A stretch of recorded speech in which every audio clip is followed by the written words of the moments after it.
Madam, আপনার সাথে একটা কথা ছিল। আমি তো এখন অফিসে যাচ্ছি, আমি বাসায় আসি তারপর কথা বলিস। ম্যাডাম, শুধু একটা কথা বলতাম। আচ্ছা ঠিক আছে বল। ম্যাডাম, বলছিলাম কি আপনি আর ভাইজান যে পোশাকগুলো বাদ দিয়ে দিয়েছেন, মানে যে পোশাকগুলো পরেন না, ওই পোশাকগুলো কি আমাকে দিবেন?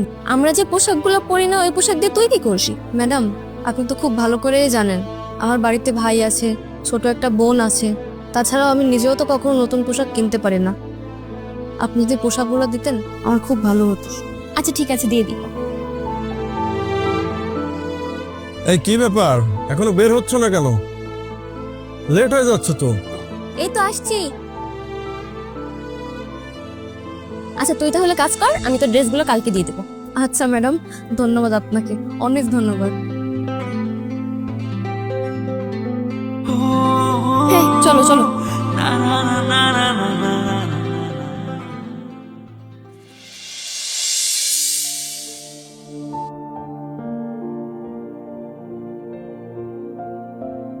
আচ্ছা শোনো না, তোমার সাথে একটা কথা ছিল।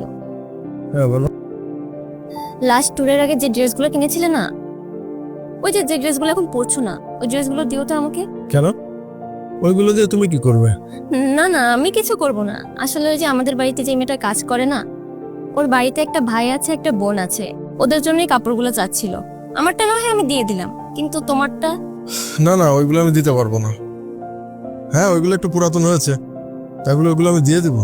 কিন্তু কোনো কিন্তু না, আমার কাজ অলমোস্ট ডান। যাও টেবিলে খাবার দাও। আচ্ছা ঠিক আছে।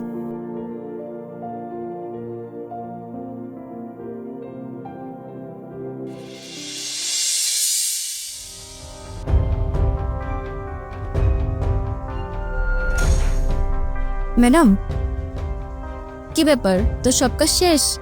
হ্যাঁ ম্যাডাম। ম্যাডাম, গতকাল যে কাপড়ের কথা বলেছিলাম ওগুলো কি দিবেন? হ্যাঁ হ্যাঁ দিব তো, তুই একটু অপেক্ষা কর, আমি এখন আসছি।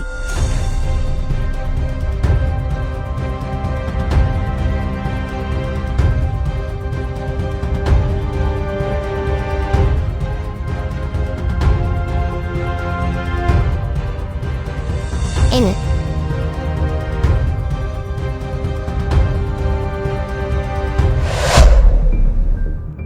ম্যাডাম, আপনাকে যে বলেছিলাম ভাইজানের কাপড়গুলোও দিতে।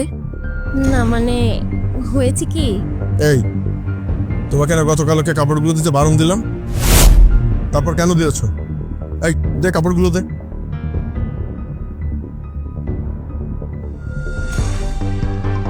ভাইজান, ওই কাপড়গুলো আমাকে দিয়ে দিন, আমার খুব উপকার হবে। এই তুমি এমন কেন করছো?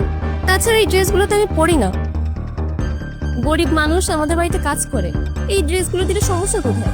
আমি কখন বলেছি যে ওকে আমি ড্রেসগুলো দিব না? আমি বলেছি এই পুরনো ড্রেসগুলো ওকে আমি দিব, কারণ আমি ওর জন্য, ওর ভাইয়ের জন্য, ওর বোনের জন্য, ওর পুরো পরিবারের জন্য এই নতুন ড্রেসগুলো নিয়ে এসেছি। এই নে ড্রেসগুলো নে। তুই আমার বাড়িতে কাজ করিস, তার মানে তুই আমার পরিবারের একজন সদস্য। তোকে আমি এই পুরাতন ড্রেস কেন দিব বলতো? তুই নিলে নতুন ড্রেস নিবি। আচ্ছা একটা কথা বলতো, তুই আমাদের বাড়িতে কাজ করিস তো অনেকদিন হলো, কোনোদিন কি দেখেছিস তোকে আমি কাজের মেয়ের চোখে দেখেছি? না ভাইজান, কখনো দেখেননি, কখনোই না। আচ্ছা তাহলে তুই পুরনো পোশাক কেন চাইলি? তুই আমাকে বলতে পারিসনি ভাইজান আমাকে নতুন পোশাক কিনে দিন? এখানে তোর পুরো পরিবারের জন্য নতুন কাপড় আছে, যা বাড়িতে গিয়ে নতুন কাপড়গুলো দে। ধন্যবাদ ভাইজান, অনেক ধন্যবাদ আপনাকে। আর শোন, তোর যদি কখনো কোনো কিছুর দরকার হয় তুই নির্দ্বিধায় আমাকে বলবি, অথবা তোর ম্যাডামকে বলবি। ভাইজান বলে যেহেতু ডেকেছিস তাহলে সমস্যা কোথায়? আমার না আজ এটা ভেবে খুবই ভালো লাগছে যে আমি তোমার মতো একটা স্বামী পেয়েছি, যে কিনা নিজের সাথে সাথে নিজের পরিবারে থাকা প্রতিটা মানুষের এত খেয়াল রাখে, এত ভালোবাসে। আমাদের সমাজের প্রতিটা ঘরে ঘরে যদি তোমার মতো একটা মানুষ থাকতো তাহলে আমাদের সমাজের চিত্রটাই বদলে যেত। কি রে, এবার খুশি তো? এবার চোখের পানিটা মোছ আর এগুলো নিয়ে বাড়িতে যা।